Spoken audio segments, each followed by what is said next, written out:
Travaillez, tobeta beta. Omona misala za posa ba jeune basala misala po mboka et développer. Twana posa ba jeune basala nde misala.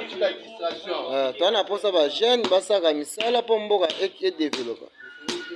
Ta misala oyo sama o pavé oyo. Twana posa mboka na biso ezalaka mabele te.